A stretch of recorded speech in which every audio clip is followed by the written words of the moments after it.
Fala pessoal, sejam todos muito bem-vindos a mais uma aula de Fisiologia do nosso curso do Zero ao CRM. Dando continuidade aqui agora ao nosso capítulo 82, a gente vai falar sobre ciclo ovariano, tá bom? Então essa aula vai ser um pouquinho mais compridinha, porém eu quero falar de todo o ciclo de uma só vez aqui, para a gente não confundir muito, separando em dois vídeos diferentes, tá bom pessoal? Então bora lá para o nosso quadro. E aqui eu já trago uma imagem para vocês que é a representação da produção de hormônios que nós teremos aqui durante essa fase que a gente vai chamar de ciclo ovariano. Tendo em conta que isso aqui que a gente vai explicar agora começa a acontecer basicamente quando a mulher entra na puberdade, tá bom? Que a gente fala ali que é naquela idade dos 13 anos aproximadamente, que é quando a mulher vai começar a fazer todo esse ciclo que a gente vai conhecer, que ela vai começar a ovular, entendeu? Que ela começa a menstruar. Então, pensem que tudo isso daqui começa, ó, na puberdade. E quando eu me refiro à puberdade na mulher, é ali aproximadamente com 13 anos, 14 anos mais ou menos, tá bom? E é quando a gente vai começar a ver isso daqui acontecendo, combinado, pessoal? E aí o que a gente tem que ter em mente aqui é o seguinte, que alguns hormônios começam a ser produzidos, porém, a gente tem que dar uma pequena relembrada lá na nossa hipófise, né? E também no nosso hipotálamo. Eu vou tentar desenhar aqui bem feinho para vocês, mas vamos lá. Pensem que aqui a gente tem o hipotálamo, unido a ele a gente tem a hipófise, né? Aí lembrando da hipófise anterior, a hipófise posterior, e lá embaixo a gente teria os ovários, no caso da mulher, né? Então pensem que ali é aquela bolinha um ovário. Enfim, né? Então, galera, quando a mulher ela entra na puberdade, ela começa a ter estímulos a nível hipotalâmico para que GNRH seja produzido e liberado.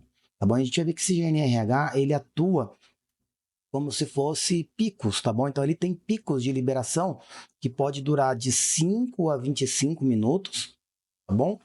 E que cada uma desses picos aí, a gente vai ver que ele acontece a cada 1 ou 2 horas. Se vocês forem mais a fundo um pouquinho, né, o Guyton nem cita tanto isso daí, mas assim, se a gente for mais a fundo um pouquinho, vai ver que quando a gente for falar do ciclo ovariano propriamente dito, né, a gente divide esse ciclo ele em duas metades. Vai ver que ele dura de 0 a 28 dias, mas a gente divide ele em 14 dias, que a gente vai ter a primeira metade e a segunda metade. E na primeira metade, a gente vê que o predomínio do hormônio secretado pela hipófise vai ser o FSH. E na segunda metade, o LH. Isso acredita-se que seja por estímulo próprio da própria secreção ali do hipotálamo. Porque eu tenho estímulos a nível hipotalâmico, por exemplo, no caso aqui da primeira fase do ciclo, de ondas que vão estimular o meu hipotálamo de alta frequência, ou seja, eu tenho muitas ondas acontecendo, porém de baixa amplitude, elas são ondas pequenininhas. Já na segunda fase, eu tenho ondas de grande frequência, de menor frequência, porém de grande amplitude. Acredita-se que essa alternância de padrão que a mulher tem durante cada fase do ciclo é o que vai estimular a produção de mais FSH, menos LH, ou mais LH e menos FSH, tá bom? Então, lembrem-se de um primeiro detalhe, ó, na primeira fase do ciclo, ó, ele vai ter alta frequência e baixa amplitude. Na segunda fase do ciclo, eu tenho baixa frequência e alta amplitude, tá bom? E aí isso daqui é o primeiro fator determinante que a gente vai ver, combinado? A partir do momento que o GNRH ele sai do nosso hipotálamo e cai lá na nossa adenohipófise, ele estimula a nossa adenohipófise a secretar dois hormônios diferentes, tá bom? O FSH, folículo estimulante, tá bom? E o LH, luteinizante. Ambos importantes, ambos estarão sendo secretados ali, cada um com predomínio em uma fase diferente do ciclo, tá bom? Porém, os dois com a sua relevância. Tá? A gente vai ver que eles são importantes sim. E aí, esses caras saem e vão lá pro ovário. A partir do momento que eles chegam no ovário, eles vão estimular o ovário a secretar outros hormônios, tá bom? Como, por exemplo, a gente vai ver como que funciona cada um, tá bom? O estradiol, que é o principal hormônio da mulher, tá bom? Eu coloco o E2 porque é a fórmula que a gente usa para o estradiol, tá bom? estradiol ou estrogênio também pode ser chamado. A progesterona, também P4, a gente chama ela de P4.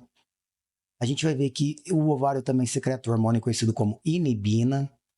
Vai ter uma função ali depois também de bloquear o eixo, tá bom? E também androgênios, tá? Androgênios vão ser produzidos aqui. A gente vê que 25% de toda a testosterona que a mulher produz acontece a nível do ovário, tá bom? E o restante a nível da glândula adrenal e dos tecidos periféricos. E dentre os androgênios aqui, ó, quem que a gente vai ter? A testosterona e a androstenediona, tá bom? Eu tenho esses dois hormônios que serão produzidos e secretados ali. Vai ver como que acontece tudo isso daí. Depois que esses caras são produzidos, eles mesmos conseguem ir lá a nível da nossa hipófise e do nosso hipotálamo, galera, e promover um feedback negativo para bloquear a produção desses hormônios. Quando eles estão em níveis muito elevados, a gente vê que chega uma hora que o nível dele é tão grande que eles acabam conseguindo bloquear a própria glândula, tá bom? Então, ó, aqui eu tive uma retroalimentação positiva que estimulou a minha adenopófise, mais uma retroalimentação, um feedback positivo aqui que estimula o ovário, tá bom? E aí depois os hormônios que o ovário secretam promovem um feedback negativo para que tanto a adenohipófise quanto o hipotálamo sejam bloqueados, tá bom? E aí, o que eu quero mostrar para vocês a partir daqui, pessoal? Vou estar trabalhando tudo isso daqui ao mesmo tempo, e aí eu vou olhar, agora a gente olha para essa imagenzinha que eu trouxe aqui para vocês, ó, esse gráfico que a gente trouxe aqui, ele é a representação da secreção de hormônios durante o ciclo ovariano que a gente vai ter ali mensal na mulher, tá bom? Tendo em mente que esse ciclo, galera, ó, vou até colocar aqui, ó, o ciclo, ele dura 28 dias, tá bom? Ah, Thiago, é sempre perfeito? Claro que não, né, galera? Então, assim, nem sempre ele vai ser perfeito. Às vezes ele dura menos, às vezes ele dura mais. Em algumas condições patológicas pode acontecer de nem ter a ovulação num mês ou 2 meses, vai acontecer depois de 3 meses. No caso da síndrome do ovário policístico, tá bom? E para a gente entender essas síndromes, é importantíssimo a gente saber o que vai acontecer aqui agora. Combinado, pessoal? Então, dando um pouquinho mais de enfoque aqui, ó, o que a gente tem que saber também, além do ciclo durar 28 dias, e todo ciclo há a liberação de um óvulo, bom? Ou seja, a ovulação. E também que todo ciclo acontece o preparo endometrial. Bom, então a mulher ela tem o preparo de todo o endométrio dela, todo mês ela tem esse preparo acontecendo, tá bom? E a gente vai ver que quando não tem fecundação, acontece a descamação, né? Beleza, a gente já vai chegar nesse ponto aí também nessa própria aula mesmo, tá bom? E aí o que eu quero que vocês olhem, se atentem aqui nesse gráfico que eu trouxe para vocês, é o seguinte, que na parte de cima aqui, ó, ele me mostra a secreção de estradiol, tá, ou estrogênio, e progesterona pela mulher, tá bom? Tendo em consideração que cada um está numa medida diferente, ó, estradiol em picogramas por ml, já a progesterona em nanogramas por ml. E isso, quando a gente olha no laboratório, isso dá alteração. Então a gente tem que saber como que tá cada métrica que está sendo usada ali e tentar colocar todo mundo na mesma, tá? Tentar pegar a progesterona e colocar ela em picogramas por decilitro ou o estradiol em nanogramas por decilitro para fazer esses comparativos e ver como que vai estar isso daí. Combinado? Então, o que a gente consegue ver aqui, galera? Ó, e o ciclo, ele dura 28 dias. Então, ele começa desde o dia 0, que é o início da menstruação, tá bom? Quando a mulher começou a sangrar, e vai até o dia 28, combinado? O promédio aqui, ó, é o dia 14. A gente divide o ciclo no meio ali pelo dia 14, tá bom? E aí eu tenho, então, duas fases distintas, perdão. Tá bom? Que no caso, do 0 aos 14 dias, eu vou ter a fase de tanto em relação à parte hormonal, que a gente precisa conhecer, porém em relação à parte do endométrio também. Tá bom? Então a gente vai ver que nessa primeira fase do ciclo do 0 aos 14 dias, a gente vai chamar essa fase de folicular. Bom? E dos 14 aos 28 dias, a gente vai chamar essa fase aqui de fase luteínica. Luteínica ou luteinizante, tá bom? Também tá certo, tá bom, pessoal? Por quê? A gente vai ver que o predomínio do hormônio que a gente vai ter na primeira parte do ciclo é o FSH. Já na segunda fase do ciclo vai ser o LH. tá bom?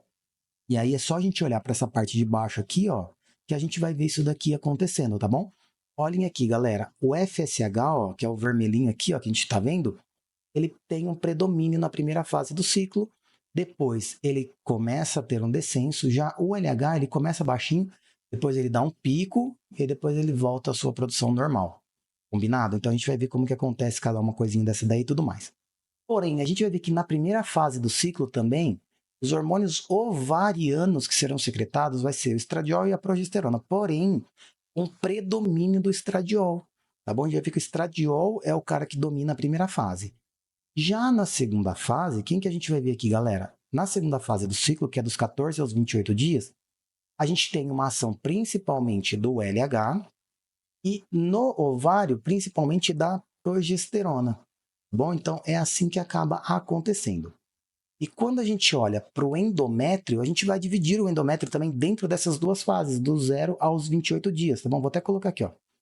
Do 0 aos 28 dias, a mulher ela também tem esse preparo do endométrio. E quando a gente olha para o endométrio dela, o que acontece? Ele tem uma pequena descamação, aí ele começa a fazer isso daqui, ele vai aumentando o tamanho dele, tá? Que chega até no dia 28 lá. O que está acontecendo aqui, galera? Só para vocês entenderem, é algo mais ou menos assim. Do 0 aos 14 dias, que é a primeira fase do ciclo, esse endométrio, ele começa a receber células, ele vai aumentando de tamanho, ele vai aumentando, aumentando, aumentando. Então, era um endométrio fininho, quando termina o ciclo ali, menstruou, ele é pequenininho. Conforme vai passando o ciclo, por ação principalmente do estradiol ali, ele vai recebendo células, recebendo células, recebendo células, e ele vai aumentando a espessura dele. Tá? O endométrio, ele aumenta de tamanho. Então, a gente chama no endométrio, essa primeira fase, de proliferativa. Bom? Ou seja, prolifera as células endometriais para que ele aumente o tamanho. Combinado, pessoal? Aumentando o tamanho, na segunda fase do ciclo, dos 14 aos 28 dias, ele começa a aumentar muito a secreção. Tá bom? Ele tem um monte de secreção ali que vai ajudar na implantação do óvulo. Então, a gente vai chamar a segunda fase do ciclo, em relação ao endométrio, de fase secretiva. Tá bom, pessoal? Olha só que legal. Fase secretiva. Então, olha só, em comparação, em relação aos hormônios, primeira fase, folicular, predomínio de estradiol e FSH. Segunda fase, luteínica, predomínio de progesterona e LH. Em relação ao endométrio, primeira fase, proliferativa e segunda fase, secretiva ou secretória, tá bom? Então, é assim que a gente começa a nossa aula de hoje, dando essa pequena pincelada na parte hormonal para que a gente entenda tudo o que vai acontecer daqui para frente. Combinado? Vou dar uma limpada nessa tela, vou trazer um ovário para vocês aqui já com os folículos prontinhos e a gente só vai trabalhar em cima dessas imagens a partir de agora. Então, continua aí comigo, bora lá. Bom, eu trago agora essa imagem para vocês, tá bom, pessoal? Que é como se fosse a representação de um ovário com os seus folículos. E ali do lado eu vou continuar deixando o gráfico dos hormônios, porque eu também quero que vocês entendam, a gente faça uma correlação de tudo que esteja acontecendo a partir de agora. Tá bom? Então, a gente fala, eu acabei de falar para vocês que tudo isso daqui vai estar acontecendo na fase da puberdade da mulher ali, tá bom? Então, começa tudo isso na fase da puberdade. E aí, lembrem-se que quando a gente falou da foliculogênese, né? Falei do folículo primordial, das células germinativas, folículo primordial, e a gente parou no folículo primário. Ele ficava estacionado, né? Do quinto mês de gestação até a puberdade. E é a partir dali que a gente vai continuar essa nossa aula, tá bom? A gente vai começar a partir do folículo primário. Então, aqui, se vocês olham, ó, eu até tenho folículo primordial, mas eu não quero falar muito dele. Eu quero já pegar esse primeiro carinha aqui, ó, que é o folículo primário, tá bom? E dentro do meu folículo primário eu tenho o meu oócito primário, que eu não vou nem desenhar só. Essa bolinha rosinha, tá? É o meu oócito primário. Então, a gente vai começar nesse carinha aqui, tá? Esquece esse daqui a partir de agora. Combinado, pessoal? Então, a gente começa a partir dele. Lembrando que na primeira fase do ciclo, que a gente já acabou de nomeá-la como fase folicular, a nível de hormônios, e fase proliferativa a nível de endométrio, tá bom? O que a gente teria de predomínio de hormônios aqui que a gente tem que ter noção? Então, a gente acabou de falar. Eu tenho o FSH como predomínio e o estradiol, tá bom? O estrogênio também vai predominar nessa fase aqui. Beleza, galera? que a gente vai ver? Que quando começa a produção do FSH, tudo vai começar a partir lá da nossa hipófise, do nosso hipotálamo, né? GNRH, tá? Pensa que eu tenho GNRH, aqueles pulsos mais com uma maior frequência e uma menor amplitude estimulam a maior secreção de FSH, tá bom? Pelas células gonadotropas ali. Então o FSH ele vai ser produzido e vai sair da dentro da hipófise e vai lá no ovário da mulher, tá bom? Na hora que ele chega no ovário da mulher, o que ele vai ver? O que a gente vai ver ali? Ele vai começar a estimular as células, no caso assim, ele estimula esses folículos a promoverem uma maior evolução, tá bom? Então, quando chega aqui, nesse folículo primário, o que a gente vai ter, galera? A gente vai ver que o FSH não estimula apenas um folículo, tá bom? Ele estimula uma média de 6 a 12 folículos ao mesmo tempo, tá bom? Porém, apenas um vai chegar na ovulação, no ponto final ali. Combinado? Apenas um vai chegar no ponto final. Bom, mas ele vai promover com que 12 folículos, até 12 folículos sejam estimulados, tá bom? Então, é assim que acaba a primeira coisa acontecendo. Combinado, pessoal? Então, bora lá. Aí, o que a gente vai ter aqui, ó? Quando começa o estímulo desses carinhas ali, a gente tem um aumento no número de células da granulosa, tá bom? Então, se eu olho aqui para o primeirinho, ó, eu só tenho, no folículo primordial, lembra que ele só tem uma camada de células da granulosa. Já nesse folículo primário, ele já tem algumas. Porém, quando ele começa a evolução por estímulo do FSH, ele vai virando esse outro folículo um pouquinho maior. O que aconteceu? Ele recebeu mais células da granulosa, tá? Ele aumentou o número de células da granulosa através de divisão, tá bom? Então, ó, aumenta o número de células da granulosa nessa parte aqui, tá bom? Aumentou o número de células da granulosa. O que a gente vai ter, galera? Basicamente aqui começa essa proliferação e o folículo começa a aumentar de tamanho.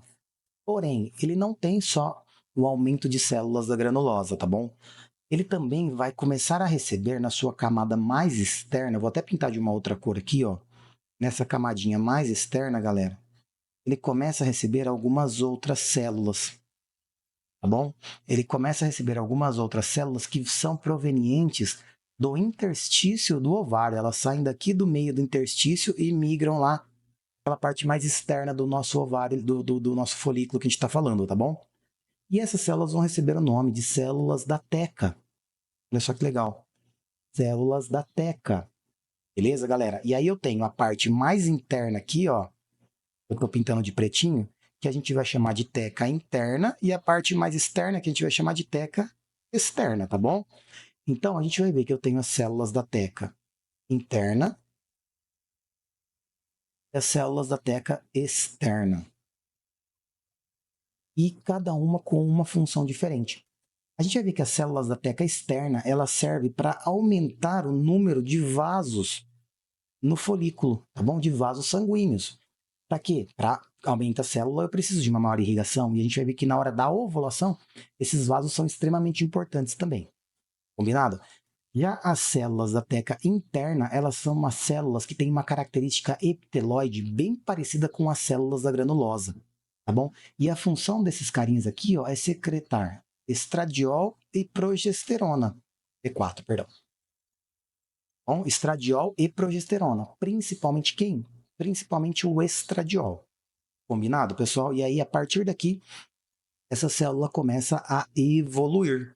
Bom, e essa célula em evolução que a gente está falando ali, ó, ela começa, a partir dessas células que a gente acabou de falar, das células da granulosa e da teca interna, bom, ela começa a secretar um líquido.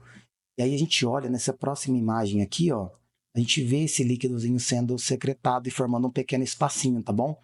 Esse líquido que a gente está chamando, no caso aqui que a gente vai chamar de líquido folicular, tá bom? Ó, então a gente vai ver que esse líquido aí recebe o nome de líquido folicular, tá bom?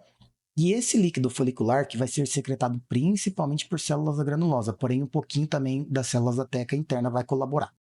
E tendo em mente que esse líquido folicular, ele vai ser rico em estradiol, tá bom? Ele é rico em estradiol. Beleza, galera? E aí, conforme esse folículo ele vai recebendo estímulo ainda do FSH e agora também do estradiol, o que vai acontecer com ele? A gente vê que ele começa a evoluir ainda um pouquinho mais, tá bom? E ele começa a formar essa pequena estruturazinha aqui, ó, que a gente consegue ver, parece um sorrisinho no folículo, né?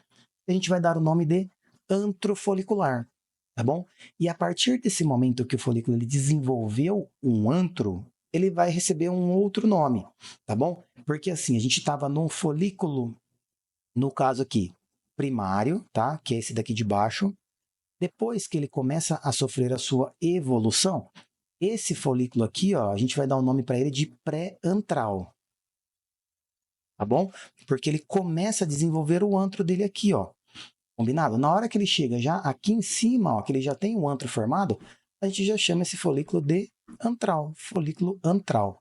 E aí ele já tem esse antro formado, tendo em consideração que esse antro nada mais é do que um espaço, um pequeno bolsão que é formado ali dentro do folículo, rico em líquido folicular, tá bom? Ele é rico em líquido folicular, com estradiol, tá bom? E aí aqui a gente vê que isso acaba acontecendo aproximadamente até o 12º dia, tá bom? Do dia 0, vou colocar aqui, ó, do dia 0 até o 12º dia.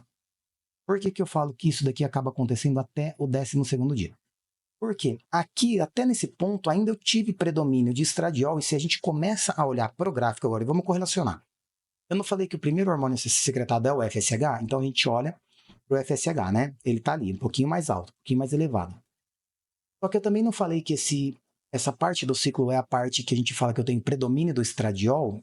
E é isso, galera. Por quê? Conforme eu vou aumentando o número de células da granulosa, e as células da teca interna, elas vão produzindo esse líquido folicular rico em estradiol. Então, começa a aumentar muito a produção do estradiol aqui.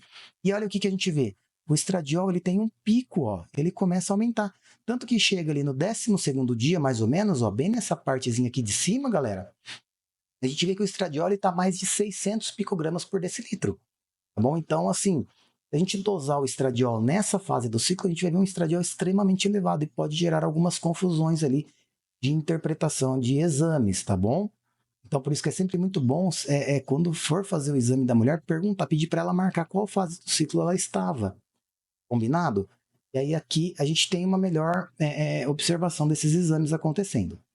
E por que eu falei que tudo isso aqui aconteceu até o 12º dia? Porque a partir do 12º dia, começa a ter alterações que a gente vai ver acontecendo ali. Combinado, pessoal? Eu vou dar uma limpada nessa tela, a gente vai continuar com ela, mas eu vou dar uma limpada para não ficar tão ruim depois a visibilidade, a gente não ir se perdendo nas informações. Então, bora lá.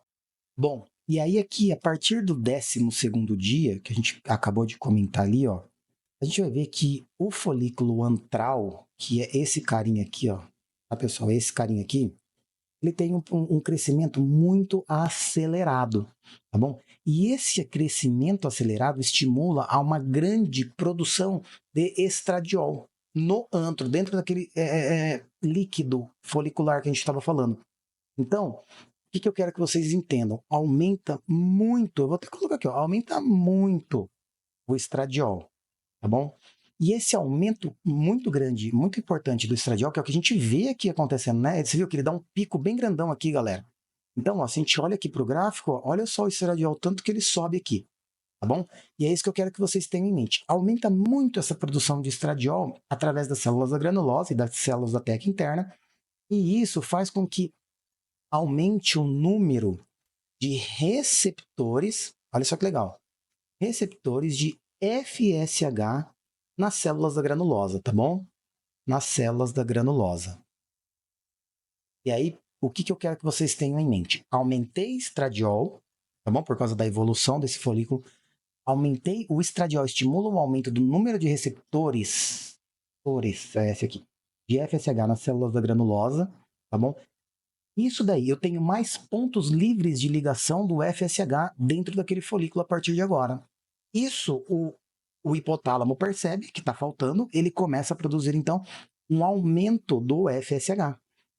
Tá bom? E se a gente olha para o nosso gráfico, galera, olha aqui, ó, o FSH ele começa a ter um pequeno saltinho. Lógico que é bem menor do que o LH que a gente vai ver ali, mas ele tem um pequeno pico ali a partir do 12º dia. E aí o que acontece então? Aumenta a secreção de FSH, tá bom? Aumentando a secreção de FSH, mais essas células serão estimuladas, aumenta o número de células, aumenta a produção de estradiol, aumenta o número de receptores de FSH, aumenta a secreção de FSH, e aí eu tenho esse pequeno pico acontecendo, beleza? Isso é um feedback positivo, que a gente já falou que acaba acontecendo, né? Então, aqui é um dos pontos onde eu explico geralmente o feedback positivo desde a primeira aula, desde o capítulo 1, quando o exemplo que eu dou de feedback positivo é aqui, no ovário, né? Nessa parte do ciclo ovariano. E aí, o que a gente tem, galera? A união tanto do estradiol quanto o FSH, que acaba sendo produzido ali, ó, vou até colocar aqui, ó, o E2, tanto o E2 quanto o FSH, que são produzidos aqui, eles vão estimular o aumento de receptores. Quando esses dois se unem, eles aumentam o número de receptores e LH nas células da granulosa. Olha só que legal. Só que não são essas células da granulosa que foram proliferando, são aquelas primeiras células da granulosa que sobraram na capa mais interna. Então, eu aumento o número de receptores de LH, tá bom? Aumentando o número de receptores de LH, isso daqui acontecendo no 12º, 13º dia, mais ou menos ali, galera, o que vai acontecer? A gente vai ver que aquela frequência do hipotálamo lá de secreção de GNRH, ela altera, né? A partir de agora, a gente vai ver que ela começa a ter uma maior amplitude e uma frequência menor. Então, são ondas maiores com uma menor frequência. E isso estimula, então, a partir de agora, o aumento da secreção de LH. Beleza, galera? Olha só. E aí, quando a gente olha para o gráfico, o LH que estava aqui embaixo, pouquinho, de repente, do nada, ele tem um pico, vai lá em cima. Porque, de repente, eu tenho muito receptor para LH e eu preciso produzir muito LH, tá bom? E o LH, então, ele gera um pico bem nessa região. E a gente vai ver que o LH ele tem uma importância muito grande nessa parte aqui. Por quê? Ele vai estimular a produção de muitos carinhas ali, tá bom? Principalmente estradiol e prostaglandinas, que vai ter, principalmente progesterona e prostaglandinas, e o aumento de vasos também, que a gente vai ver acontecendo em decorrência desse carinha ali, vai ser extremamente importante para a fase da liberação do óvulo ali, que seria a ovulação. Combinado? Então, aí o que acontece? A gente vai ver que, olha só que legal, quando isso daqui acabou de acontecer, tá bom? Lembra que eu falei que no começo de 6 a 12 folículos eram estimulados? Agora, nesse momento, acredita-se que por ação da inibina, por ação do LH, da progesterona, os outros folículos que não desenvolveram tanto sofrem uma pausa na evolução deles, tá bom? Eu tenho um bloqueio no crescimento desses outros folículos. E aí, o que vai acontecer? Eles sofrem atresia, tá bom? Eles sofrem uma atresia. Nada mais é do que uma involução, ele diminui o tamanho e fica atrésico. E ele volta à fase inicial dele, ele volta a ser um folículo primário, ele não é eliminado, tá bom? Ele não morre, beleza? Então ele apenas volta a ser um folículo primário. E apenas um folículo a partir de agora, ó, um folículo termina o desenvolvimento com a ovulação. Bom, então apenas um óvulo será liberado aqui. Combinado, pessoal? Quando que acontece isso daqui? Mais ou menos ali por volta do 12º ao 14º dia. Combinado? E aí, o LH tomando conta, o que a gente vai ver? Que ele vai estimular principalmente a produção agora de progesterona. Bom, a produção de progesterona. E aí a gente consegue ver isso daqui no gráfico, tá bom? No gráfico, a progesterona que vinha baixinha, ó, quando eu tenho pico de LH, ela começa a aumentar, tá bom? E exatamente no 14º dia, tá? Quando o folículo já está extremamente maduro, que a gente chama, é esse folículo aqui, ó, que é o folículo maduro mesmo, tá bom? Ele já está bem formadinho ali, com um óvulo bem bonitinho, também conhecido como folículo de Graaff, beleza? Esse cara aqui, ele vai começar a sofrer algumas alterações, tá bom? Em decorrência da progesterona, que é onde vai culminar com a ovulação. O que vai acontecer aqui, galera? A gente vai ver que isso daqui, ó, lá no 14º dia, que nem a gente acabou de falar, ó, no 14º dia do ciclo menstrual da mulher aí, o, o aumento da progesterona que a gente falou, que eu acabei de comentar com vocês ali, em decorrência do aumento do LH, tá bom? Vai fazer com que eu tenha um aumento no número de vasos. Vou até colocar aqui, ó, aumenta o número de vasos na parede folicular. Bom? E aí é isso daqui que acaba acontecendo. Então eu tenho o aumento de vasos, esse folículo que já está maduro, é esse carinha aqui, ó, que a gente está falando, tá? Eu vou até pintar eles aqui. Esse carinha que a gente está falando. Aumenta o número de vasos na parede dele ali. Aumenta muito, muito, muito, muito, muito. E também a progesterona estimula o aumento de prostaglandinas. Prostaglandinas, tá bom? E olha só que legal. A gente vai ver que em decorrência, por presença da progesterona também, ela estimula as células da nossa teca, no caso aqui a teca externa, a produzirem enzimas proteolíticas. Olha só que legal. E todo mundo aqui vai se unir para conseguir romper esse folículo e liberar o óvulo para que ele corra lá nas tubas e encontre o seu espermatozoide ali, para chamar de seu, né? E como que acaba acontecendo, pessoal? A primeira coisa, quando eu tenho o aumento desses vasos e em presença da progesterona, da prostaglandina aqui, ó, a prostaglandina, ela vai promover o quê? Uma vasodilatação. Bom, vasodilatação. Então pensem comigo.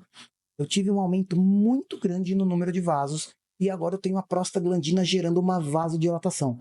Isso faz com que a parede do folículo ali fique fina, tá bom? Deixe uma parede bem fininha, bem adelgaçada ali, tá? Bem delgadita.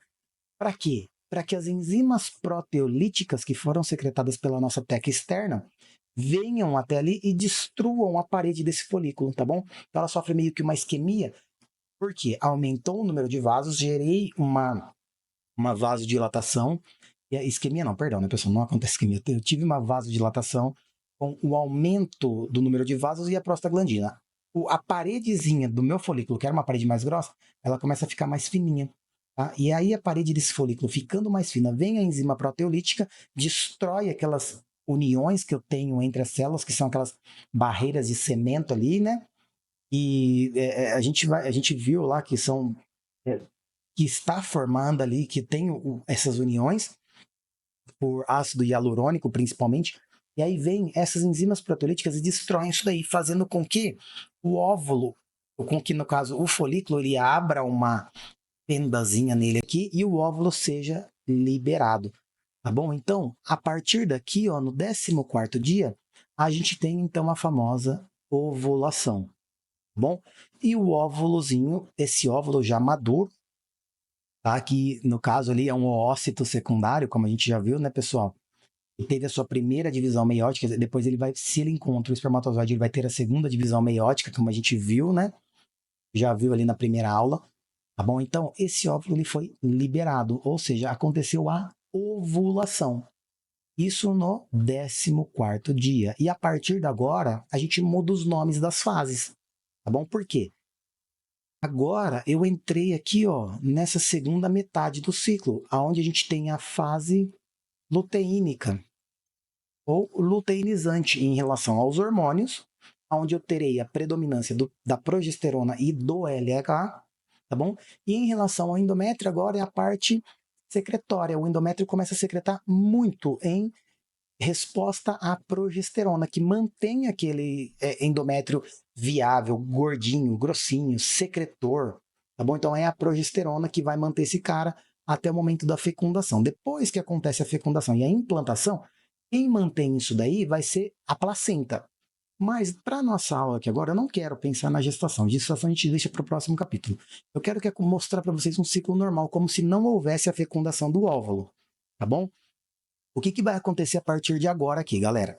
A gente entrando nessa fase luteínica, ou na fase secretória em relação ao endométrio, e que a gente vai ter aqui, ó, só para ter um detalhe aqui, lembra que esse líquido que recobre todo o nosso óvulo ali vai receber o nome de coroa radiata, né?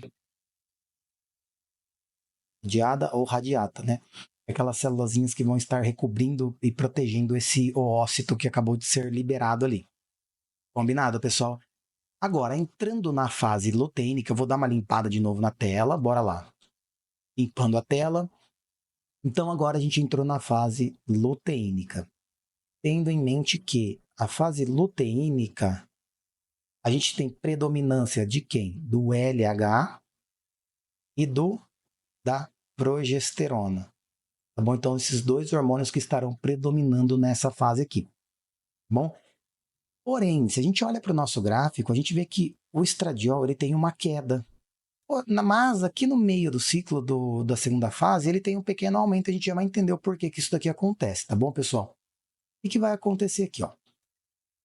Eu quero que vocês tenham em mente o seguinte, que o óvulo foi liberado, mas as células que são as células da granulose, as células da teca, elas se mantêm, elas ficam ali ainda dentro do ovário, tá bom?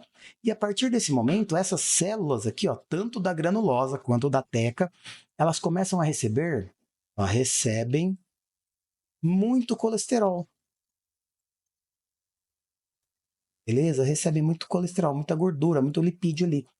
E o colesterol tem uma coloração amarelada. E aí essas células acabam desenvolvendo uma coloração amarelada. E aí elas evoluem para essa próxima estrutura que a gente vê aqui, ó, que vai receber o nome de corpo lúteo, tá bom? Ou corpo amarelo, porque as células da granulosa e as células da teca recebem o nome de células amarelas, tá bom? Ou células luteínicas. Então é por isso que a gente vai chamar todo esse conglomerado de corpo lúteo, tá? Por própria razão, pelo nome das células, ou corpo amarelo, porque ele recebe essa coloração amarelada. Porém, o que eu quero que vocês saibam é uma estrutura formada por células da teca e da granulosa. Basicamente isso daí, tá bom? Aqui nessa fase o endométrio ele está secretor. E aí, só para que vocês tenham em mente, tá bom? A gente vai ver que as células da granulosa continuam secretando estradiol e progesterona, principalmente a progesterona, tá bom? O estradiol em bem menor quantidade. Porém, as células da teca, tá bom? As células da teca vão produzir androstenediona e testosterona. E aí a gente vai ver, galera, que essa testosterona que é produzida aqui, ó, tanto os androgênicos de uma forma geral, tanto a androstenediona quanto a testosterona, que são produzidas aqui nesse corpo amarelo, elas serão convertidas a estradiol por ação de uma pequena enzima conhecida como aromatase. A aromatase, que vai estar ali predominante nas células da granulosa, tá bom? Essa aromatase, por estímulo do FSH, ela vai fazer com que testosterona e androstenediona sejam convertidos a estradiol. E isso acontece bem no meio da segunda fase do ciclo. Por isso que eu tenho aqui, ó, esse pico do estradiol aqui, tá bom, galera? E aí a gente vai ver como que isso vai acontecer. Eu vou explicar essa formação para vocês. Fiquem tranquilos, porque a gente vai ter a teoria das duas células, duas gonadotrofinas, para mostrar o que acontece com a produção de estradiol e de progesterona ali. Então não se preocupem tanto com isso agora, tá? Na próxima aula eu vou falar isso daí para vocês. Combinado, galera? E aí a gente tem a produção desses dois hormônios, mantendo toda essa cascata ali de acontecimentos, né? E muitas das coisas, dos sintomas que as mulheres sentem, são em decorrência do aumento desses hormônios. E aqui, olha só que loucura que eu quero que vocês entendam, tá bom? Esse mecanismo ele acaba acontecendo mais ou menos ali até o 26º dia, tá bom? Ou seja, 7 a 8 dias após a ovulação acontece isso daí que eu acabei de falar para vocês, tá? Então, ó, eu tenho o predomínio desses dois carinhas aqui, da progesterona, tá bom? De 7 a 8 dias após a ovulação. Só que como a gente vai estar falando aqui no caso de não fecundação, eu não quero que fecunde esse óvulo a partir de agora ainda para a gente entender o ciclo ovariano, o que vai acontecer? Na hora que chega lá no 26º dia, tá bom? O óvulo não fecundado, ele vai ser eliminado, tá bom? E quando isso acontece, essas células que a gente vê aqui, ó, galera, elas começam a sofrer uma involução. Por quê? Eu aumento tanto o nível de progesterona, estradiol, e eu aumento a inibina também aqui, ó. Eu aumento a testosterona também. Esses hormônios todos, eles vão lá nessa parte específica, nesse momento específico, eles vão lá no hipotálamo e bloqueiam tanto o hipotálamo quanto a hipófise. Então, eu bloqueio a produção de GNRH, LH e FSH. Tá bom? Então, eu não tenho mais como manter essas células aqui, que estavam, no caso, nessa segunda fase, sendo mantidas pelo LH. Porém, a partir de agora, eu não tenho mais como manter essas células, tá? Porque eu bloqueei a produção desses caras. Quando eu bloqueio, essas células começam a sofrer uma involução. E elas chegam a um momento que elas vão sofrer atrofia. Tá bom? E a atrofia dessas células aqui, que a gente chama de, a gente vai falar que é uma atresia, vai formar o famoso corpo albicans. Tá? Ali está corpo lúteo, é a atresia degenerado, né? Mas também vai ser conhecido como corpo albicans. Combinado, pessoal? E aí, a partir daqui, esses caras não produzem mais hormônios, eles não produzem nem a progesterona, tanto que a gente olha no final do ciclo, ó, progesterona e estradiol caíram, tá bom? Eles não produzem nem estradiol, nem progesterona, nem testosterona. E aí, o que vai acontecer?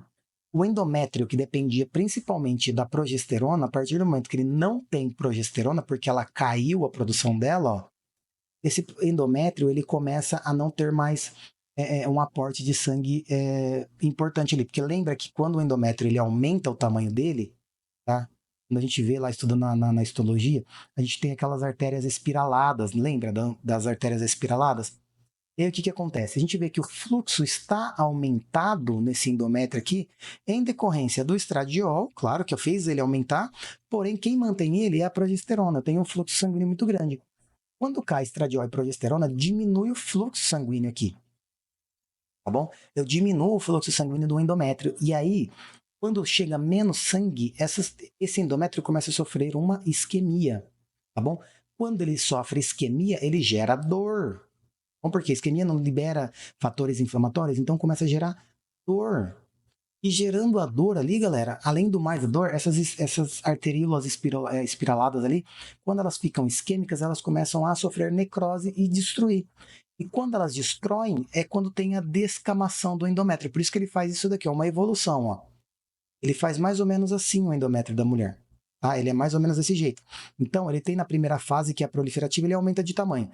Depois ele entra na fase secretória. Se não tem progesterona para continuar segurando esse endométrio, no caso da gestação, ele vai ser descamado, tá bom? Porque sofre atresia, sofre isquemia, sofre necrose, e aí eu tenho uma varredura daquelas células que acabaram morrendo ali.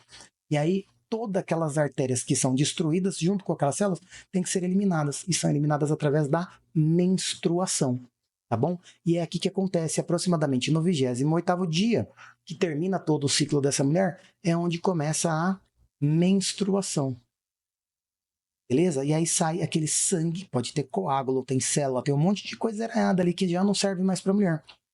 E essa menstruação, ela dá início, então, ao dia 0, onde a gente tem, então, o início de um novo ciclo, com o GNRH sendo produzido, com o estímulo do FSH, depois o estradiol e tudo isso que a gente acabou de falar aqui. Beleza, galera? Olha só a importância da gente entender o ciclo ovariano feminino. Isso daqui não é apenas para as mulheres, tá, pessoal? Todo mundo tem que saber isso daqui. Porque quando a gente entende o ciclo ovariano feminino, a gente consegue entender as doenças das mulheres, consegue entender libido, consegue entender até em relação a treinos. Só para dar uma pincelada aqui, eu não quero me prolongar muito, mas já é uma coisa fora do Guyton, mais de vida para vocês. Olha só a loucura. O que eu quero que vocês entendam é o seguinte. A gente vai ver que o estradiol na mulher aqui, ó,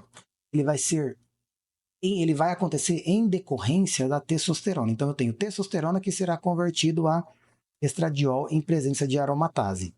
Onde eu tenho o meu maior pico, meu, no caso a mulher, né?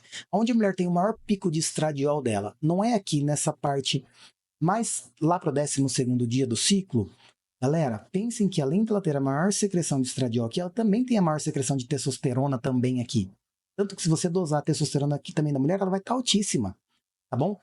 Às vezes até maior do que a de um homem, do que o homem mesmo produz. A gente vê que a mulher ela tem a capacidade, nesse ponto específico, de produzir muito mais testosterona do que as células de Leydig do testículo conseguem produzir, tá bom? E olha só a loucura. A testosterona nessa fase ela é importantíssima para quê? Para aumentar o libido da mulher.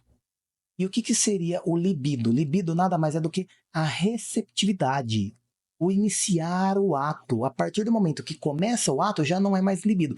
Libido é a vontade. E olha como o corpo é inteligente. Ele aumenta a testosterona da mulher para que aumente o libido dela, para que ela tenha vontade de completar o ato, de copular ali mesmo. Por quê? Não é nesse ponto ao qual eu tenho a ovulação ali? Então, se ovula, eu preciso fecundar um óvulo. Em teoria, essa é a fisiologia. Isso é a fisiologia que acontece, tá bom, galera? Então, aumentando a vontade da mulher, aumentando o desejo dela, ela vai copular mais. Com a liberação do óvulo, a chance de fecundação é muito maior, tá bom? Então, olha a loucura, a importância da gente conhecer isso daqui. Outro detalhe importantíssimo, também as mulheres, para a gente pensar em treinamento físico das mulheres, a gente entendendo toda essa mecânica hormonal e tudo mais que acontece na mulher, a gente consegue entender, né? E no começo do ciclo, tanto o estradiol quanto a progesterona quanto a testosterona na mulher estarão baixos, os níveis estarão baixos. Então a mulher aqui, ela está mais indisposta, ela está mais cansada. Não adianta eu pegar um treino pesadíssimo e colocar nela nessa parte aqui. Mas a hora que ela chega na metade do ciclo ali, que o estradiol tá lá em cima, a testosterona tá lá em cima, a progesterona vai começar a subir, aqui você pode colocar a carga máxima para essa mulher que ela vai dar conta do recado. Porém, depois que ela ovulou e o nível de estradiol começa a cair de novo junto com a testosterona, chegando ali mais próximo ao final do ciclo, não adianta também eu querer colocar cargas muito pesadas que ela começa a ter um declínio também. Beleza, pessoal? Então, entendendo essa dinâmica hormonal da mulher, até o treino da mulher a gente consegue mudar. Umas cargas menores no início, carga mais pesada no meio, vai diminuindo carga, bom, colocando mais aeróbico ali no meio.